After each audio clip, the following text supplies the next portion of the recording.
Olá, meus irmãos e irmãs, sejam bem-vindos ao canal Vinícius Siqueira. E se você ainda não é inscrito aqui no canal, se inscreva aqui no canal e não esqueça de ativar o sininho das notificações. Todos os dias são postados vídeos abençoados aqui no canal para te abençoar. Vamos a mais uma palavra do Senhor. Embora orar seja apresentar petições a Deus e buscá-lo numa dimensão de profunda comunhão, também é interceder junto a Ele no Espírito Santo.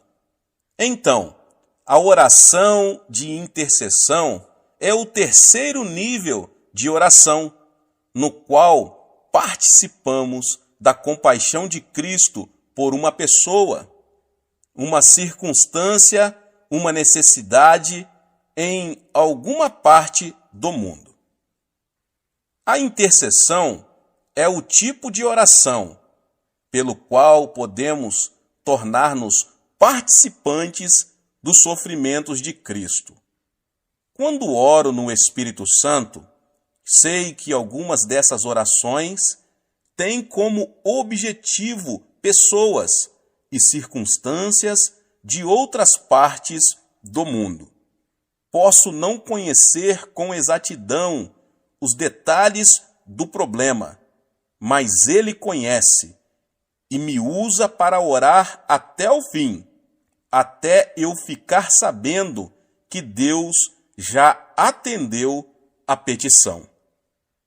Um amigo missionário narrou-me um fato miraculoso que mostra a importância da intercessão.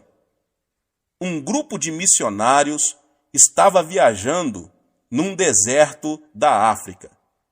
A certa altura, sobreveio-lhes um forte vendaval que os obrigou a mudar a rota. 2 dias depois, seu suprimento de água acabou. Ficaram a vaguear pelo deserto, sofrendo desidratação.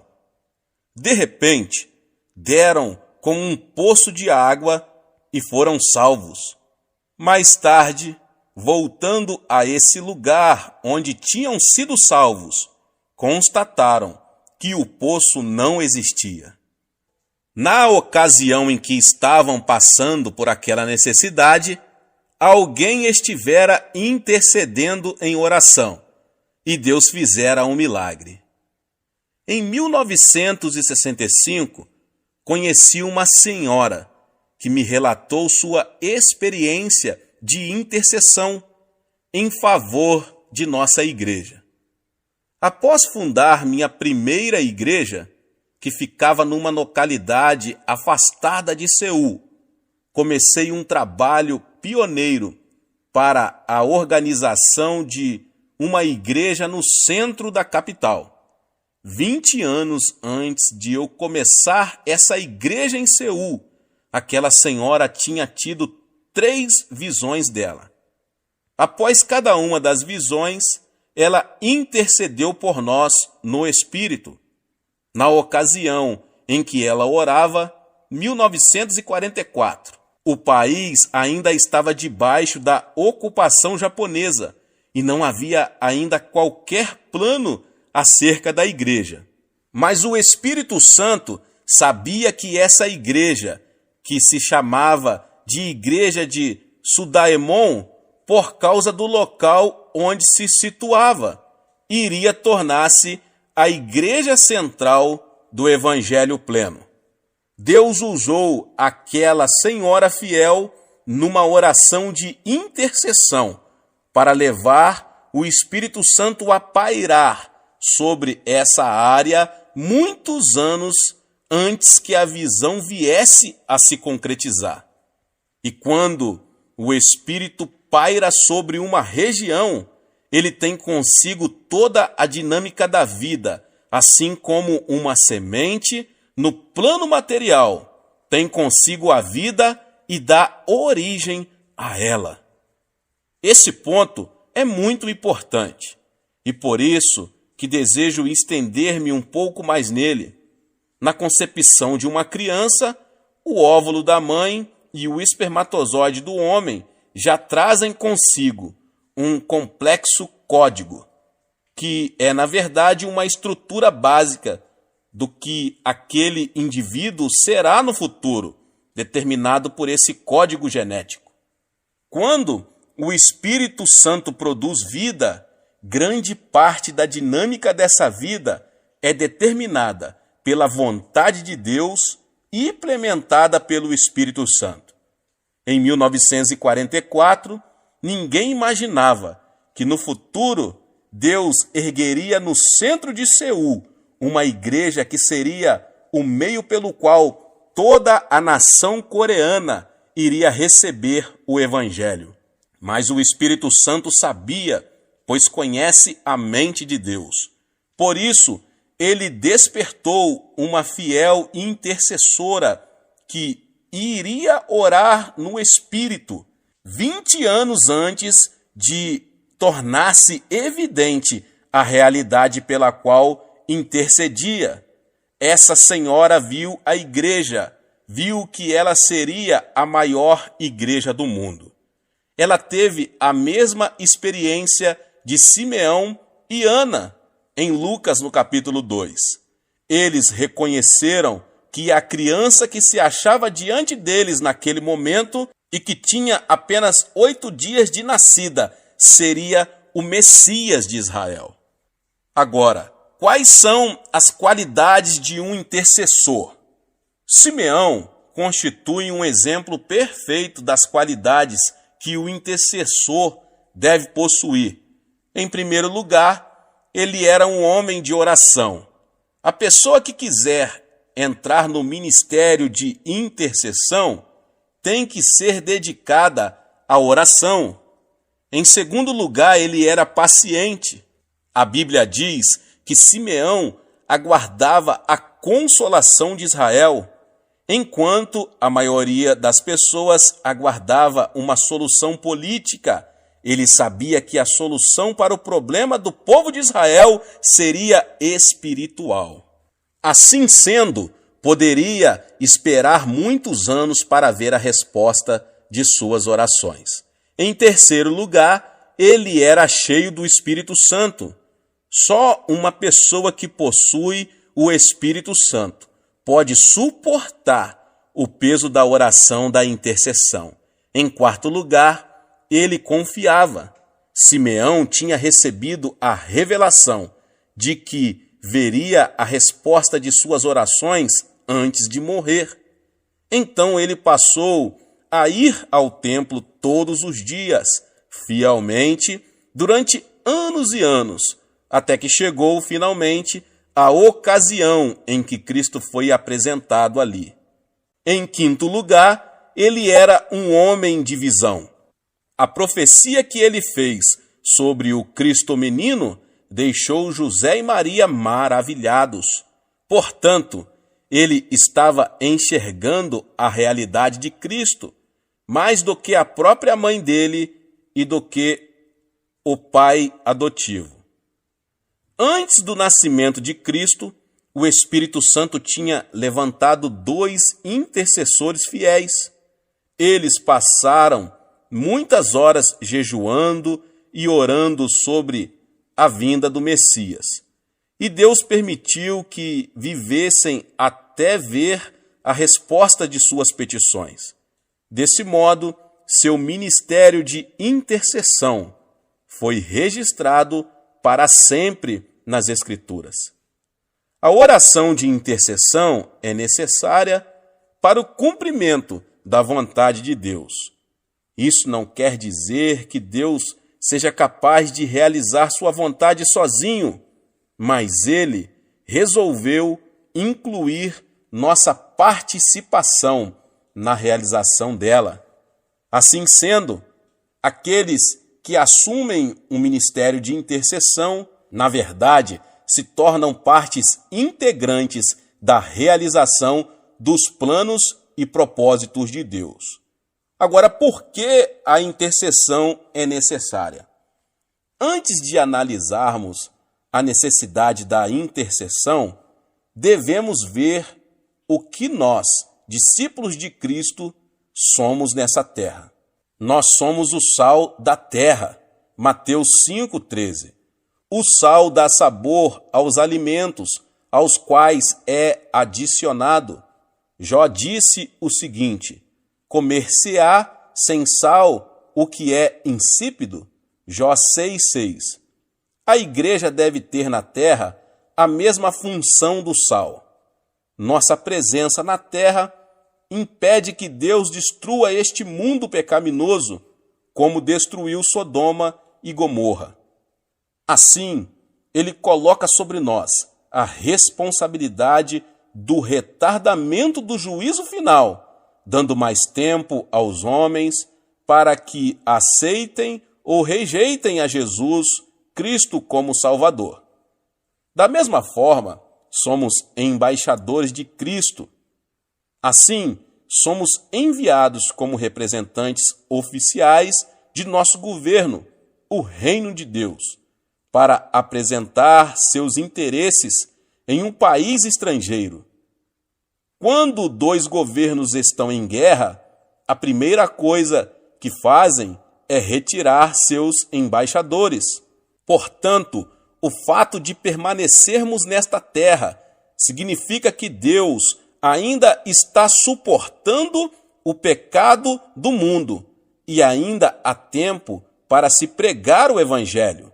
Mas o sal também restringe o processo da deterioração. Antes de existirem geladeiras, as pessoas que viajavam também tinham que cobrir de sal a carne que levavam, para que ela não se estragasse. O espírito do anticristo já está em operação na terra desde o primeiro século. João escreveu o seguinte: e todo espírito que não confessa a Jesus não procede de Deus. Pelo contrário, este é o espírito do anticristo, a respeito do qual tendes ouvido que vem e presentemente já está no mundo. Filhinhos, vós sois de Deus e tendes vencido os falsos profetas, porque maior é aquele que está em vós do que aquele que está no mundo. 1 João 4, 3 e 4.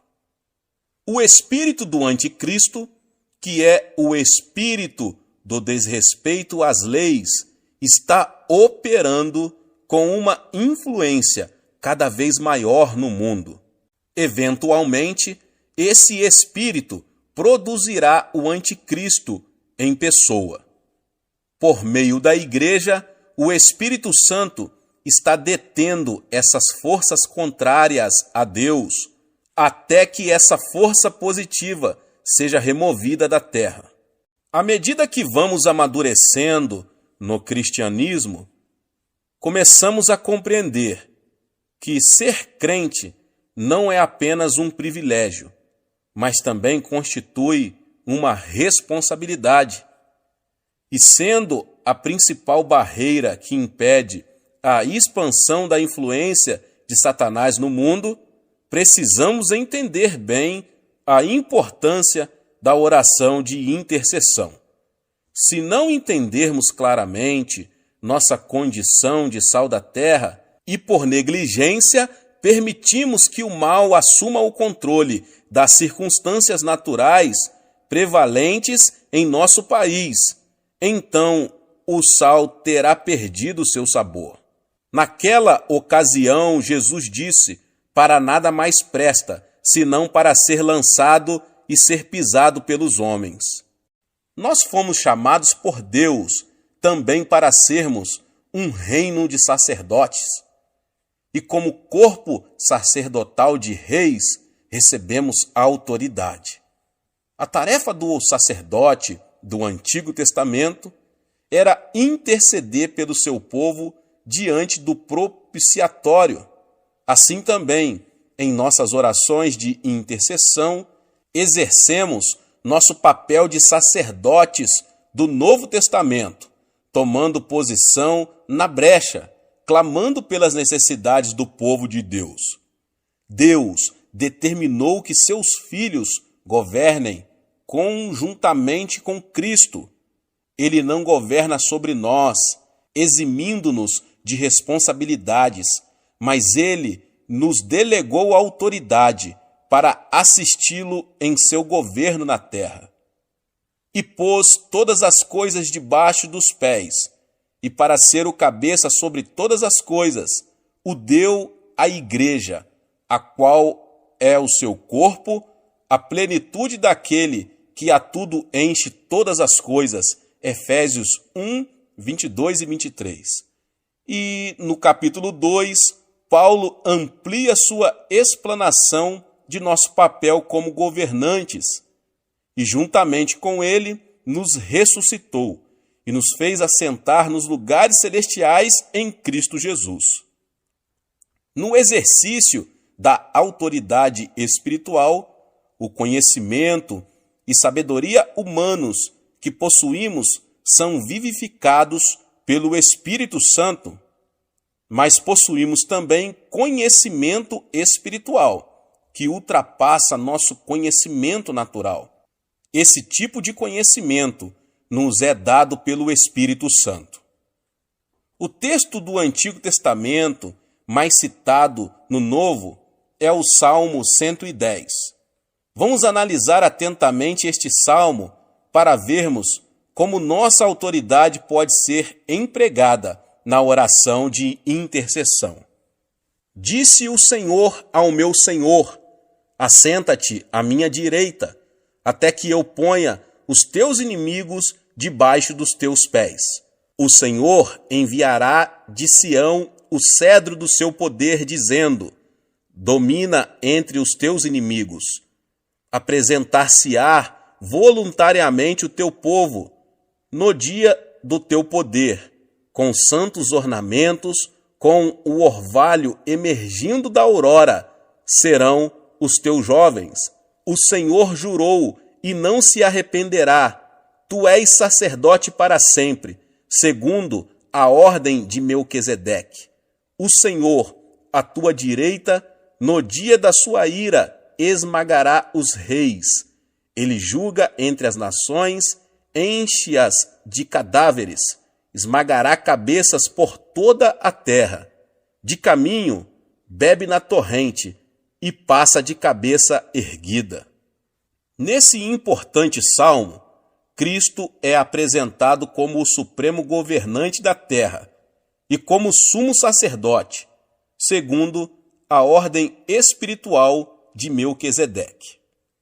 O autor do livro de Hebreus amplia mais o papel de Cristo como sacerdote espiritual, vivendo para sempre para interceder por eles. O governo de Cristo se revestirá de características bem peculiares, pois que governará sobre seus inimigos. Davi, quando era rei, no meio de seus inimigos, possuía um trono físico. Assim também, Cristo, que se acha no pleno controle de tudo,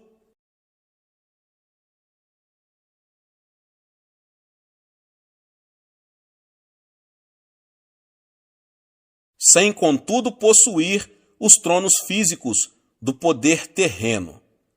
A vara, que na Bíblia é um sinal, assim sendo, a maneira pela qual o mundo experimenta o domínio de Cristo nas atuais circunstâncias é pelo exercício da autoridade da igreja.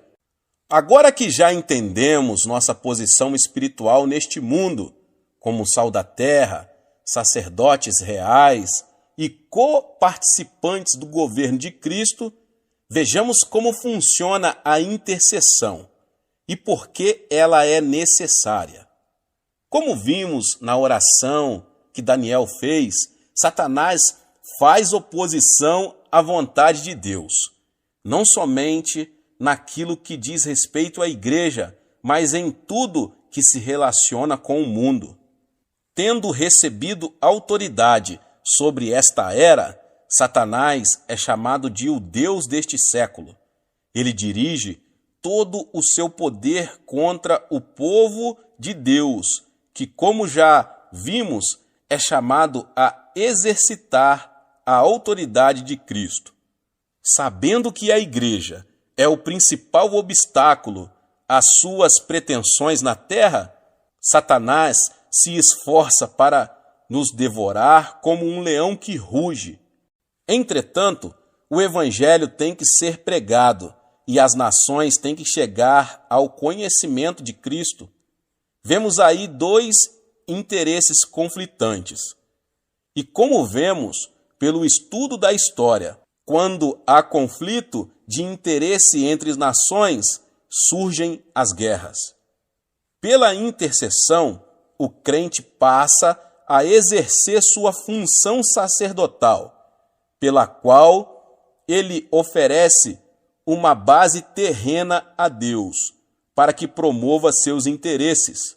Esta era tornou-se um campo de batalha entre duas forças oponentes, mas Deus possui um grupo seu em terra estrangeira que pode fazer com que a influência da eternidade penetre nesta era. Dessa forma, este mundo natural pode ser conquistado e passa a estar sob o domínio do reino de Deus. Quando Israel estava guerreando contra seus inimigos, Moisés levantou as mãos, mas na hora em que ele abaixava as mãos, Israel era derrotado. Isso é um símbolo claro da prática da intercessão. Existe um preço na intercessão. Antes de compreendermos o preço da oração intercessória, precisamos entender o sofrimento atual de Cristo. Quando Saulo estava viajando para Damasco, ele viu uma luz fortíssima. Enquanto seus companheiros de viagem ouviam um trovão, ele ouviu claramente uma voz do céu que indagava: Saulo, Saulo, por que me persegues? E a resposta dele foi: Quem és, Senhor? E Cristo respondeu: Eu sou Jesus, a quem tu persegues. Saulo, que mais tarde passou a ser chamado Paulo, nunca pensara que estivera perseguindo a Jesus Cristo. Perseguia apenas a igreja. Contudo, o Senhor não lhe perguntou por que estava perseguindo o seu povo. Perguntou por que Paulo perseguia a ele. Nós somos o corpo de Cristo. Tudo que nós, que somos membros dele, sentimos, ele sendo a cabeça, sente também. As dores que nós sentimos, na realidade, não são percebidas na superfície do corpo, no local afetado, mas no cérebro que fica em nossa cabeça. O cérebro projeta a dor para a parte do corpo que está afetada, para que seja tomada a providência necessária. Assim acontece também com o corpo de Cristo. Ele sente tudo o que sentimos, ele sofre o que sofremos, mas sendo a cabeça, o sofrimento dele é mais intenso. É verdade que as pessoas que podem infligir-nos maior sofrimento são as que estão mais perto de nós. Infelizmente, alguns crentes voltam para o mundo, rejeitando o precioso Senhor que os salvou. Lemos em Hebreus que, de novo, estão crucificando para si mesmos o Filho de Deus e expondo-no à ignomínia. Hebreus 6,6. Portanto, cada vez que um crente se volta para o mundo, Cristo sofre novamente o que passou na cruz. Pela oração de intercessão, o crente participa dos sofrimentos de Cristo com relação a um determinado problema de seu corpo. Certa ocasião, um pregador estava dirigindo uma campanha evangelística em larga escala na África. Um dia, ele acordou no meio da noite em prantos. Começou a orar e viu-se repetindo várias e várias vezes um nome desconhecido. Horas depois, o fardo da intercessão se desfez, depois de ele haver orado muito tempo em meio à grande agonia. Então ele encerrou sua oração. No dia seguinte, ele viu nos jornais um relato muito estranho. Naquela noite, um povoado, cujos habitantes eram cristãos, tinha sido massacrado. O nome do povoado era o mesmo que ele estivera falando na noite anterior, e pelo qual chorava. Cristo sofrera a dor de seu povo, mas encontrara alguém que estava disposto a participar de seu sofrimento e de interceder no Espírito. Paulo escreveu o seguinte: para o conhecer e o poder da sua ressurreição e a comunhão dos seus sofrimentos. Filipenses 3:10. Nesse versículo, Paulo demonstra que não apenas quer gozar do poder da ressurreição de Cristo, mas também está disposto a ter comunhão com ele em seus sofrimentos. Em nossa igreja, dispusemo-nos a iniciar um ministério de intercessão. Já aprendemos a exercitar a oração da petição e estamos vendo nossas necessidades serem atendidas. Praticamos também a oração devocional, de modo que gozamos de comunhão com nosso maravilhoso Senhor. Mas estamos ainda mais comprometidos com a oração de intercessão, de modo que estamos presenciando um avivamento em nossa terra e o veremos no mundo todo. Não existe nenhum outro lugar da terra onde se saiba que milhares de pessoas estão jejuando e orando continuamente, entre 3 e 10 mil pessoas. Estamos encarando seriamente a batalha que Deus nos mandou travar. Estamos utilizando com toda seriedade as armas espirituais que nos garantirão a vitória. Sabemos perfeitamente qual é o campo de batalha, o coração de todos os homens do mundo, e estamos convencidos de que partilharemos da vitória final com o Rei da Glória. Quais portas adentramos ao fazer orações de intercessão? Além da sua função comum, como meio de entrada numa casa ou prédio, a porta é usada metaforicamente como entrada para uma experiência espiritual ou para uma oportunidade. Por isso, Jesus disse: "Eu sou a porta." Ele é o meio pelo qual o homem pode chegar ao Pai.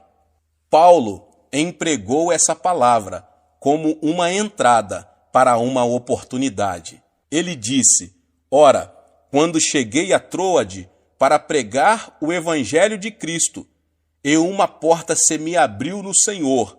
Não tive, contudo, tranquilidade no meu espírito." 2 Coríntios 2, 12 e 13. Escrevendo à igreja de Filadélfia, João relata esta revelação de Cristo: "Conheço as tuas obras. Eis que tenho posto diante de ti uma porta aberta, a qual ninguém pode fechar." Apocalipse 3:8. Mas a porta não é apenas um símbolo de oportunidade para se pregar o evangelho de Jesus a uma comunidade. É também uma oportunidade para uma pessoa, como diz o Senhor: "Eis que estou à porta e bato. Se alguém ouvir a minha voz e abrir a porta, entrarei em sua casa e cearei com ele e ele comigo." Apocalipse 3:20. Existem portas de acesso às nações e grupos étnicos que podem ser abertas. Assim que ela se abre, essas pessoas podem receber fé e crer.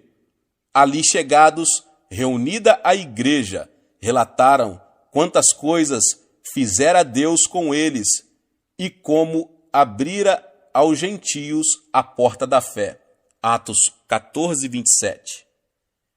Entrar numa dessas portas de oportunidade implica enfrentar oposição espiritual por parte dos principados e potestades que impedem que as nações recebam o evangelho e o aceitem. Porque uma porta grande e oportuna para o trabalho se me abriu, e há muitos adversários. 1 Coríntios 16, 9. Somente o Senhor Jesus Cristo pode abrir uma porta que está fechada para o Evangelho. Ora, quando cheguei a Troade para pregar o Evangelho de Cristo, e uma porta se me abriu no Senhor. 2 Coríntios 2, 12. Como podemos conseguir que se abram as portas da fé e da oportunidade? Já vimos que é Cristo quem abre essas portas. Contudo, Deus nos tornou membros do corpo dele. Isso significa que a cabeça tomou a deliberação de atuar na terra através de seu corpo. Assim, é necessário que utilizemos as armas da oração intercessória para resistirmos às forças espirituais que estão mantendo essas portas fechadas. Logo que as orações rompem essa barreira, Cristo pode abrir a porta e toda uma cidade, nação ou raça pode ser salva. Paulo confirma isso quando diz: suplicai ao mesmo tempo também por nós, para que Deus nos abra a porta à palavra, a fim de falarmos do mistério de Cristo, pelo qual também estou algemado, para que eu o manifeste como devo fazer. Colossenses 4, 3 e 4. E Cristo não quer abrir apenas as portas da oportunidade para que o seu povo possa pregar o Evangelho. Existem portas de revelação e conhecimento que também podem ser abertas. Jesus repetiu muitas vezes a seguinte frase: quem tem ouvidos, ouça. Essa afirmação, dirigida às igrejas do Apocalipse, nos capítulos 2 e 3, nos mostra que muitas vezes não entendemos o que ouvimos. É preciso que a porta do entendimento seja aberta para que nossa mente compreenda o que Deus deseja revelar-nos. Depois destas coisas, olhei, e eis não somente uma porta aberta no céu, como também a primeira voz que ouvi, como de trombeta, ao falar comigo, dizendo: sobe para aqui, e te mostrarei o que deve acontecer depois destas coisas. Imediatamente eu me achei em espírito. Apocalipse 4, 1 e 2. Vimos no livro de Atos que Deus pode abrir uma porta de oportunidade e mantê-la aberta para que preguemos o Evangelho sem empecilhos. Paulo tinha sido acusado formalmente e conduzido a Roma, que naquela época era o centro da pecaminosidade. Ele orou e pediu a outros que intercedessem por ele. Por fim, abriu-se ali uma porta, pois 2 anos permaneceu Paulo na sua prova, onde recebia todos os que o procuravam, pregando o reino de Deus e com toda a intrepidez, sem impedimento algum, ensinava as coisas referentes ao Senhor Jesus Cristo. Atos 28, 30 e 31. E assim termina o livro de Atos. É importante observar que o Espírito Santo encerra o livro, como que deixando uma porta aberta. Naturalmente, muita gente sabe que o livro não tem um fecho gramatical bem definido. Podemos deduzir isso, já que Lucas, sendo médico, deveria ter um bom domínio do grego, que ele ainda está sendo escrito, pois a igreja ainda está realizando os atos do Espírito Santo. Embora saibamos que, ao final, Paulo foi executado, o fato é que a história oficial da igreja primitiva conclui com uma nota positiva. Depois que Deus abre a porta da oportunidade espiritual, ninguém pode proibir a pregação do Evangelho. Deus pode, inclusive, bloquear a oposição que emana de nossos próprios irmãos em Cristo. É uma pena que tenhamos de desperdiçar tantas energias devido à falta de unidade dentro da igreja. Em vez de o povo de Deus lutar contra vosso verdadeiro inimigo, o diabo, muitos se opõem uns aos outros. Contudo, pode haver uma porta aberta que atue de forma de bloqueio para a oposição que brota de dentro. Paulo experimentou isso em Atos 28. Então, eles disseram: nós não recebemos da Judéia nenhuma carta que te dissesse respeito. Também não veio qualquer dos irmãos que nos anunciasse ou dissesse de ti mal algum. Portanto, está claro que o que os crentes do mundo inteiro precisam entender e começar a fazer é atuar nesse terceiro nível da oração, a intercessão. Bata e a porta se abrirá. Como já afirmei, não podemos fazer uma distinção muito exata entre os 3 tipos de oração.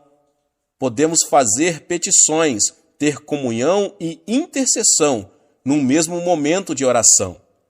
É difícil interceder sem ter comunhão com Cristo. Nossas petições serão mais eficazes na comunhão. E a intercessão implica fazer petições e ter comunhão. Contudo, se entendermos mais claramente esses 3 tipos de oração, poderemos orar com maior eficiência. Quando novos convertidos, encaramos a oração como um meio pelo qual podemos receber bênçãos de Deus. Com o passar do tempo, vamos amadurecendo espiritualmente e desejamos mais que isso. Agora, nossa experiência já não possui mais aquele forte sabor de novidade e podemos até pensar que estamos nos afastando da fé. O que está acontecendo, na verdade, é que estamos sendo desmamados e já nos encontramos preparados para ingerir alimento sólido. É então que precisamos passar a ter comunhão espiritual com Cristo através da obra do Espírito Santo. Assim, quem tem início o nosso relacionamento pessoal com Cristo, começamos a ter o mesmo sentimento que Ele. Não podemos mais permitir que as coisas continuem do mesmo jeito de antes. E por isso nos apresentamos voluntariamente para fazer parte do exército da oração. Davi proferiu a seguinte profecia: apresentar-se-á voluntariamente o teu povo no dia do teu poder. Muitos perguntam por que estamos gozando de um avivamento contínuo aqui na Coreia. Nós nos dispusemos voluntariamente a orar até que o Evangelho seja pregado no mundo todo, e as portas irão se abrindo à medida que as forças espirituais do mal forem sendo imobilizadas em nome de Jesus.